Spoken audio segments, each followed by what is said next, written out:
Hola, ¿qué tal? ¿Cómo están? Bienvenidos todos. Yo soy Yulisa Grados desde Lima, Perú, y estoy participando en el Congreso Internacional de Tarot Uruguay. En mi caso, yo voy a hablar de lo que es la baraja española. Pero antes que nada, me gustaría agradecer a Mariana Martínez y a Rodrigo Díaz por haber tenido esta hermosa iniciativa para seguir invitando a la gente a crecer de manera espiritual, para seguir evolucionando como seres humanos que somos. Y primero me gustaría hablarles un poquito acerca de mí, cómo es que llegó esta baraja a mi vida. Cuando yo tenía 13 años aproximadamente, de casualidad pasé por un mercado, y es una anécdota que siempre le cuento a todo el que me conoce, y vi que en una especie de bazar vendían todo lo que era así juegos de mesa, y había una cajita que me llamó mucho la atención, que tenía la foto del as de oros, ¿no? Me llamó mi atención y yo le pregunté al señor cómo se llamaba esa baraja, ¿no? Y me dijo, es una baraja española o naipes españoles, le dicen aquí en Perú. Y pues me llamó la atención, la compré y me la llevé al colegio. Para mí era como una especie de juego con las amigas, las clásicas preguntas, ¿no? De pasaré de año, jalaré de curso, me quedaré con mi enamorado, me casaré con él, etc, etc. Cosa de chiquilladas, apenas tenía 13 años. Eh, con el tiempo, yo veía que en algunos lugares, en la calle sobre todo, la gente la leía, pero de una manera que no me convencía, por así decirlo, ¿no? Decían cosas, bueno, acá pues en mi país a veces la gente es un poco supersticiosa, ¿no? En Perú, y sobre todo al norte de Perú se cree mucho en el chamanismo y todo eso, ¿no?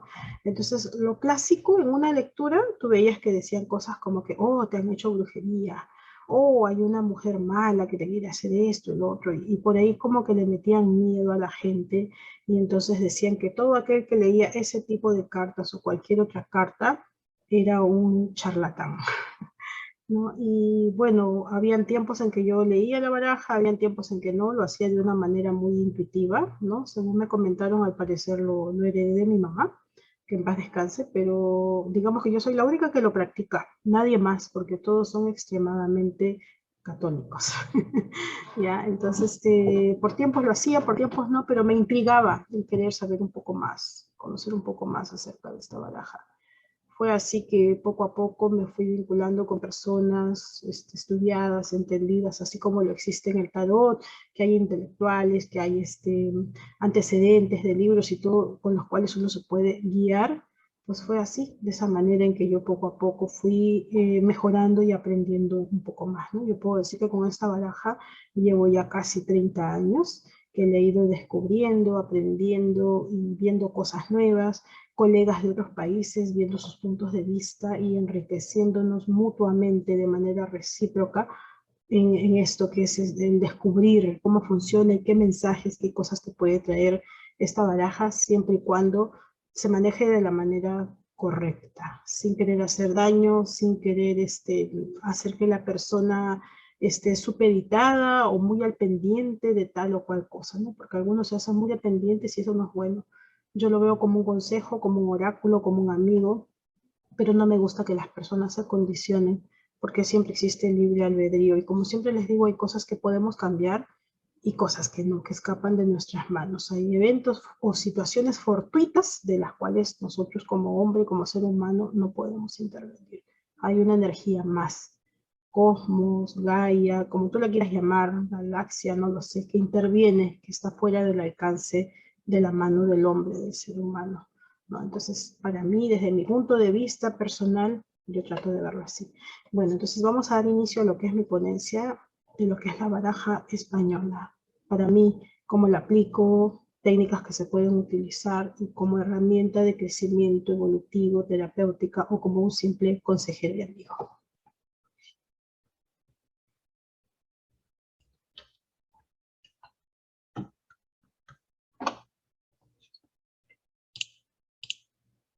A ver, significado de la palabra naipe, viendo lo que tiene, o sea, el significado de los libros o de la etimología, y lo que encontré según el diccionario de la Real Academia Española, ¿no? Dice que proviene del catalán naip, y este probablemente provenga del árabe maip, que quiere decir censurable o algo censurado, ¿no? Prohibido.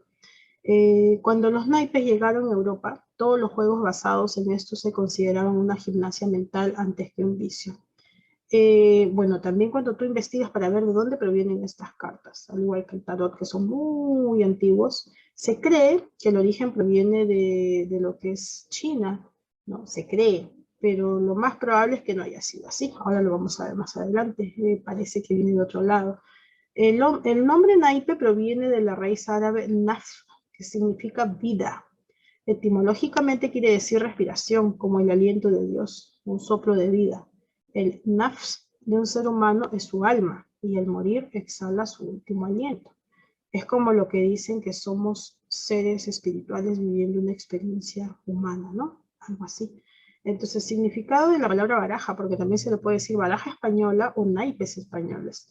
El conjunto de naipes o cartas, generalmente dividido en 4 palos que se emplean en diversos juegos. Una breve historia de la baraja española. Las cartas de juego llegaron a Europa entre los siglos XII y XIII, de la mano de los pueblos nómadas que las importaron de Oriente. Algunos de estos pueblos ya practicaban la cartomancia, pero lo ocultaban celosamente porque sabían que serían considerados herejes. Eso les podría costar el destierro y, en el caso más extremo, la vida. Se dice que los jerarcas de la iglesia se opusieron a los juegos de naipes porque los veían como una obra del demonio. Ahora, imaginemos qué hubiera pasado si se hubieran enterado que las cartas también se podían usar para desentrañar misterios, porque ese era básicamente el uso que se le daba en el pasado, desentrañar misterios, predecir situaciones, eventos. Gracias a la aristocracia, ¿no? La gente de la alta sociedad de aquella época, que les dio el visto bueno, fue entonces que los naipes españoles fueron bienvenidos en los grandes salones europeos como un nuevo y apasionante entretenimiento. De ahí que comenzaron a utilizarse con finalidades adivinatorias, fue solo cuestión de tiempo, porque el hombre es muy hábil para esas cosas y a todo siempre le quiere buscar un significado, o uno se está queriendo anticipar hechos, eventos, situaciones como para prevenirse, como lo era en la época de las cosechas, ¿no? Cuando acá, por ejemplo, en la cultura inca, en el Perú, muchos estudiaban lo que es el culto al sol, a la luna, a la Pachamama, que es la madre tierra, para poder anticiparse a eventos, situaciones, para poder saber cuál era una buena época para poder sembrar, para cosechar, cuál era una época que iba a haber sequía y todas esas cosas, ¿no? Entonces, los salones parisinos del siglo XVIII le abrieron sus puertas a la cartomancia, y la sociedad pronto celebró la aparición de famosas videntes como Mary N. Lenormand, más conocida como la Sibyl de París, ¿no? Sibyl, una especie de pitonisa, de profeta, de persona que se anticipa a eventos con un don o habilidad que tiene. Sibyl gozaba de una excelente reputación debido a sus aciertos en la lectura de cartas, y contaba con una clientela repleta de nombres ilustres como Napoleón, la emperatriz Josefina y el zar Alejandro I de Rusia. La adivina alcanzó su momento de mayor gloria cuando vaticinó las muertes de Robespierre y también la caída de Napoleón. Aquí vamos a hacer un pequeño hincapié. También en uno de los tantos libros que he leído cuentan la anécdota, no solo de Madame Lenormand, ¿no? Que también hay una famosa baraja muy conocida que es de ella, ¿no? Un conjunto de cartas que se usa para leer, interpretar y dar mensajes. En uno de los libros que leí, lo tengo aquí anotado, me hablan también de una famosa echadora de cartas llamada Madame Juliet, ¿no? Se dice que acudían a consultarla pobres, ricos, viejos, mozos, aristócratas, lavanderas, todo el mundo, de la alta y de la baja sociedad. Todos decían respecto a sus consultas que poseía el don de la segunda vista, o sea, la clarividencia, pues adivinaba con exactitud pasmosa los secretos del presente, pasado y el porvenir, ¿no? El futuro. Y cuenta la anécdota que un día se presentó en su casa un mozo imberbe que no debía tener más de 17 años, era bajito de cuerpo, enjuto de carnes y de aspecto delicado. ¿Qué desea usted saber?, le preguntó ella al jovencito, y él dice, bueno, quiero saber si viviré muchos años, si haré fortuna. La adivina tomó la mano del adolescente, ¿no? Le examinó largo rato y luego miró con admiración a su cliente. y le dice, vivirá usted medio siglo. Porque acuérdese que en el pasado el tiempo estimado de vida no era muy alto, como hoy en día se ve 80, 90. Hay algunos pueblitos ahí en Japón que llegan hasta 110, 120, dependiendo del estilo de vida y cómo se alimenten, ¿no? Pero en el pasado se morían por lo general entre los 30, 40 y 50 años. No había mucha expectativa de vida.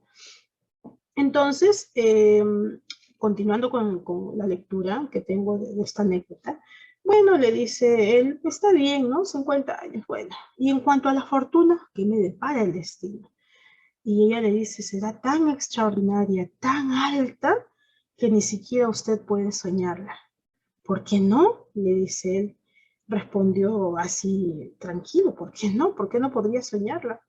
Y ella le dice, porque solo puede esperarla el que ha nacido en las gradas de un trono. Y él le dice, bueno, si llego a reinar, replicó riendo el chico, ¿no? Recuérdeme su profecía. Y ella le dice, imposible. ¿Pero por qué? Dice él, porque yo ya habré muerto, le dice la señora. El joven sacó una moneda del bolsillo y se la iba a entregar diciendo, siento no ser más rico para dársela de oro. La hechicera o la persona que le hizo la lectura de la mano se rehusó a recibirla, ¿no? No quiso. Y ella le dice sus palabras finales. Cuando se tiene el honor de haber hablado con un cliente como usted, ese honor vale más que una fortuna. Adiós, general. El jovenzuelo se rió y se alejó, como burlándose, ¿no? ¿Saben de quién se trata? Napoleón Bonaparte. Años después, contó el caso a uno de sus amigos, el mariscal Lefebvre, que a su vez se lo relató a varias personas y quedó como una especie de anécdota o leyenda. Pues en el pasado siempre han existido así, este tipo de cosas, ¿no? Personas con dones, habilidades y talentos. Siento que en el fondo todos poseemos esos dones, habilidades, talentos, sino que los tenemos dormidos. Si estuviéramos más en contacto con la naturaleza, más desaprendidos con lo que es lo material, más desapegados con todo lo material, es probable que nosotros también podamos dar mensajes, no tanto adivinar, sino dar mensajes, percibir, orientar y de una u otra forma apoyar y orientar a las personas, porque pienso que si tú te anticipas también demasiado, te vuelves muy ansioso. Y si vas a querer estar constantemente, ¿qué va a pasar mañana? ¿Qué viene o qué no viene? Pues tampoco sería vivir, ¿no? El quererse anticipar todo el tiempo qué va a pasar. Puede que en ciertas situaciones puedas pedir un consejo a las cartas, una especie de orientación. Yo lo veo así, pero no de una manera adictiva, posesiva. Por eso se dice que todo en exceso es malo. Siempre hay que saber poner parámetros, límites, no irnos al extremo, ni mucho ni poco, siempre término medio. Se dice que el arte de leer los naipes españoles fue introducido en España por los gitanos, que tras recorrer media Europa se establecieron principalmente en Andalucía. Expulsados muchos años antes de la lejana Hungría, su tierra de origen, los gitanos deambularon en sus carromatos por diversos países hasta llegar al sur de la península ibérica. Es probable que hayan conocido el arte de la cartomancia en suelo francés y que allí hayan aprendido a dominarlo. Aquí en el Perú, por ejemplo, hay una anécdota con los gitanos, ¿no? Gitanos o gitanas. A veces se veía por el centro de Lima y tú las reconocías por la forma en cómo se visten, las faldas largas, las cejas bien pobladas, ¿no? Rasgos físicos, el cabello largo, las alhajas que usan y todo son muy llamativas, que uno a simple vista dice, esta persona es un gitano, o una gitana, o un gypsy en inglés.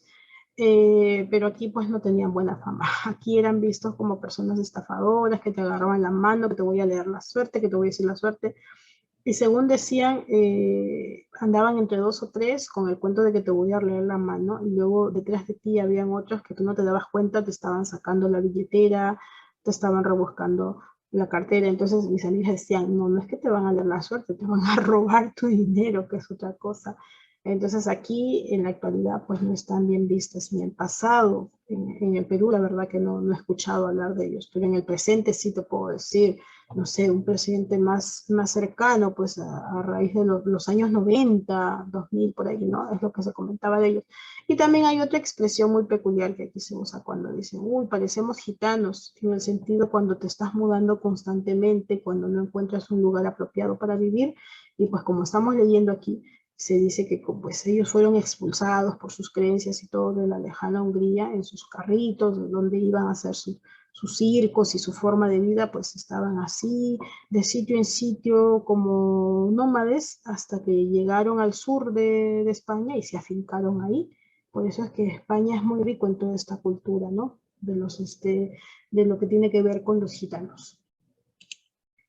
Algunos significados de la baraja que se le atribuían en el pasado. ¿Ya? Si vemos los oros, el as de oros o todo lo relacionado al mazo de oros, nos habla de comerciantes o mercaderes. Si vemos las espadas, la nobleza o milicia, ¿no? Porque antiguamente se usaba mucho la espada. Si vemos las copas, la iglesia, el clero, todo lo que representaba la iglesia católica. Y los bastos, la plebe, el pueblo, la clase trabajadora. Esas eran algunas acepciones que se le daban en el pasado. Pero hoy en día diferentes autores que se han dedicado a investigar, a leer, a encontrar ciertos vestigios de cultura de los cuales uno se pueda guiar, pues se le da diferentes connotaciones. Y a uno cuando hace la lectura, dependiendo de la pregunta que te hacen, tienes que ver cómo lo vas a enfocar. Porque la gran mayoría a veces escuchas cuando sale un rey, o un caballo, o una sota, te dicen hombre rubio, hombre moreno, pero dependiendo del contexto, la pregunta tienes que ver, pues, qué le vas a responder. Incluso hay una carta que también te habla de traición y todo, pues, en la vida íntima. Yo creo que en el libro dice traición en la cama. Imagínate que alguien te hace una pregunta de negocios y tú le sacas esa carta, no le vas a decir eso. Tienes que pensar bien cómo vas a enfocar la lectura, porque son conceptos antiguos. Tal vez tú puedas sacar algo de ese significado, pero tienes que ver cómo lo enfocas, viendo la numerología de la carta, viendo el elemento al cual pertenece, si es a la tierra, al aire, al agua, al fuego, y tratando de ser consciente, objetivo con lo que vas a decir, porque se trata de orientar a la persona y no de que salga más confundida de lo que llegó. Tienes que aclararle sus dudas, porque por lo general cuando vienen hacia ti es porque tienen algún problema, incertidumbre, están ansiosos y necesitan que alguien los ayude, que le disipe la duda que tienen. Y indagando también encontré estos diseños, ¿no? Antiguos. Por ejemplo, esta de acá, la primera, es la baraja de cartas de Cádiz. Por lo general llevaban el diseño o las banderas o algo representativo de la ciudad, del país, ¿no? Y acá representa, por ejemplo, acá dice Juan Roura, Barcelona. Acá tienes estas cartas, barajas de cartas de Cádiz. Aquí es otro diseño que tiene más una apariencia como de oriente, ¿no? Por así decirlo. Un diseño muy bonito, antiguo también. Esta de acá es diseño original de Heraclio Fournier, que fue premiado en la Exposición Universal de París en 1868. Este fue el primer diseño. Y el de aquí es el que por lo general casi todos tenemos en nuestras barajas, diseño final de Augusto Rius, 1889. Este de acá también es un diseño muy bonito, que es de Asturias. Miren estas formas, qué hermoso. Este es un as de copas, ¿no? Representado acá por los vasos. Acá las copas son vasos. Estos oros parecen unos oros, pero así antiguos, medio rústicos. Un basto que más tiene como una forma fálica, ¿no? Si lo miran bien. Una espada, qué hermoso, ¿eh? Qué hermosa baraja. Y esta de acá muy peculiar, que es de un lugar llamado Guipúzcoa, que se encuentra en el País Vasco. Un diseño muy bonito. Acá aparecen unos barriles, ¿no? Qué hermoso este diseño, ¿eh? Acá aparece una cuchara, un tenedor, muy distinto, pero todos simbolizan igual. Por ejemplo, aquí estarían los oros, el agua, lo que es el fuego, y aquí el aire. Muy representativo. La cartomancia es un arte y para practicarlo hace falta conocer los secretos de las cartas. También se necesitan altas dosis de intuición o percepción y sentido común, ya que en ocasiones los resultados de la lectura no parecen muy claros a primera vista, ¿no? A veces te llegan con consultas complejas, preguntas un poco que Y cuando te salen unas cartas que uno se queda, ¿y esto cómo se come, no? Tienes que quedarte un rato pensando como si estuvieses en una partida de ajedrez en la cual uno está pensando qué movimiento hacer, pues en lo que es la cartomancia también es igual. No puedes responder de buenas a primeras. Tienes que pensar bien cómo vas a relacionar una carta con otra y cómo le vas a responder a tu cliente, dependiendo la combinación de cartas que te salen. Tienes que darle un sentido y a veces no es tan sencillo, pero con la práctica, los años, un poco de lectura, de conocimiento teórico, te ayuda. Encontré un párrafo muy interesante de la novela Mi primo Pons, del autor Balzac, y dice así, ¿no? No viendo nada más que el lado posible de la adivinación, creer que los acontecimientos futuros de la vida de un hombre, que los secretos solo de él conocidos pueden ser representados por los naipes que él mezcla y corta, y que el cartomántico divide en montones, según las leyes misteriosas de la adivinación, parece cosa absurda, pero ¿no parece también cosa absurda que se condenara en un principio la navegación aérea, la invención de la imprenta, la de los telescopios, la del daguerrotipo? Si alguien le hubiese dicho a Napoleón I que todos los objetos existentes tienen un espectro asible y perceptible, habría alojado a ese hombre en el manicomio de Charlton. Y sin embargo, eso demostró que era posible el gran Daguerre con su descubrimiento de la fotografía, ¿no? Una máquina que utilizaban para tomar fotografías astronómicas. El hombre tiene mucha imaginación, mucha inteligencia. Y si retrocedemos en el tiempo, hay cosas que uno ni se imaginaba que el hombre podría haber creado, ¿no? Si partimos desde el pasado y vemos hasta la actualidad, y probablemente se van a seguir inventando más cosas a medida que pasen los años, el tiempo, las nuevas generaciones. Entonces uno no puede tildar de loco o loco a la persona por el simple hecho de que te está diciendo algo que aún no existe y tú digas, no, eso es imposible, eso no va a pasar. Nunca digas nunca, se dice por aquí. Tips para mejorar tus lecturas. En mi caso personal, ¿qué hago yo? Medito, trato de estar en paz conmigo misma, vivir el día a día, el momento presente, más aún con lo que estamos viviendo, esta lección de vida, esta prueba tan difícil que nos ha tocado a todos. Y ese es el consejo que yo le daría a todas, que busquen material que les pueda servir, ¿no? Uno en la vida tiene que saber discernir lo que te suma, ok, y lo que no, pues lo dejo. Si no me suma, no me sirve, pues ¿para qué? Lo dejo. No hay que perder el tiempo es oro.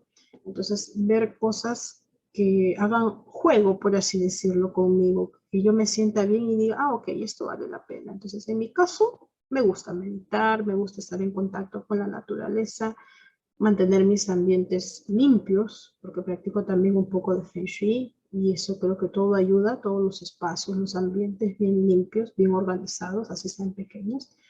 Estudiar día a día las cartas, porque uno nunca termina de aprender y siempre vas a descubrir nuevos significados, siempre vas a estar asociando. Si te encuentras con diferentes colegas de otras partes del mundo, vas a descubrir otro tipo de significado que la persona le dio.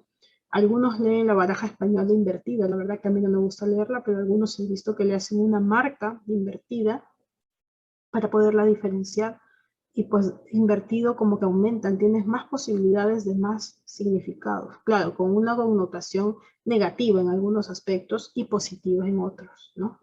Entonces, sacar una carta como consejo diario, puedes probar eso, ¿no? Barajar tu cartita, barajarla y sacar una carta como un consejo diario, observarla detenidamente y ver, a ver, esta carta, en las de espadas, ¿qué me está diciendo?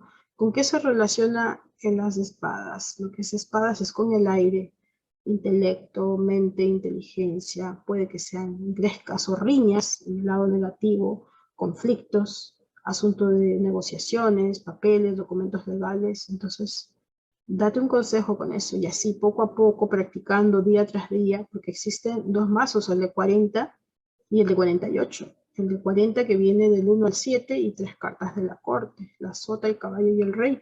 Y lo que es de 48 te vienen las cartas del 8 y el 9. Igual la carta de la corte, sota, caballo y rey.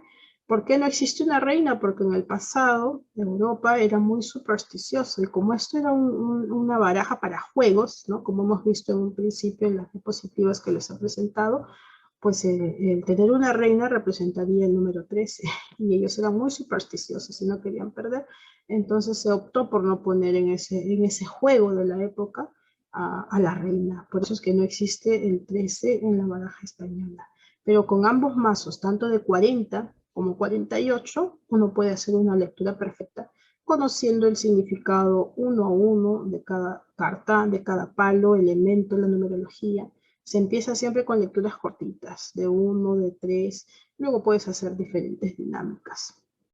Probar con 3 cartas, pasado, presente y futuro, ¿no? Sacas 3 cartas, te fijas la primera carta, pasado, presente y futuro. Y tratas de asociar, primero cada carta, entender su significado, luego la vas asociando y luego la relacionas hasta crear una historia o una respuesta apropiada. Si no es así, puedes probar con otra igual de 3 cartas, una que representa el problema, el suceso o cómo se va desenvolviendo, desarrollando el asunto y luego al final cuál sería el desenlace. Y así tú tienes esa habilidad para ir creando y viendo cuál te resulta mejor de las combinaciones, de las dinámicas o las tiradas que tú vas a hacer, que vas a proponer. Practicar diferentes dinámicas y tiradas con la baraja española. Con la baraja española también se puede hacer la famosa cruz celta que se hace en el tarot. Es cuestión de creatividad y de saber dar un significado apropiado y de saber enlazar la historia para darle un mensaje a las personas. Se puede hacer la tirada del hexagrama, una tirada astrológica, que por lo general, cuando uno va a cumplir años, ¿no? Cada que cumples años o cuando va a finalizar el año, la gente siente que quiere saber al año siguiente cómo le va a ir, qué energías hay, cómo va a estar el ambiente, en qué podría mejorar, etcétera, etcétera. Y finalmente, estas son mis redes a los que deseen seguirme, ahí las tienen en pantalla. Nada más agradecer, como dije al inicio, a Mariana y a Rodrigo, y espero en algún momento podamos encontrarnos y que esta pequeña información que yo les aporté en este momento les pueda servir de algo. Cualquier cosa estamos para apoyarnos, seguir aprendiendo y seguir creciendo. Un abrazo muy grande desde Lima, Perú. Muchísimas gracias a todos ustedes.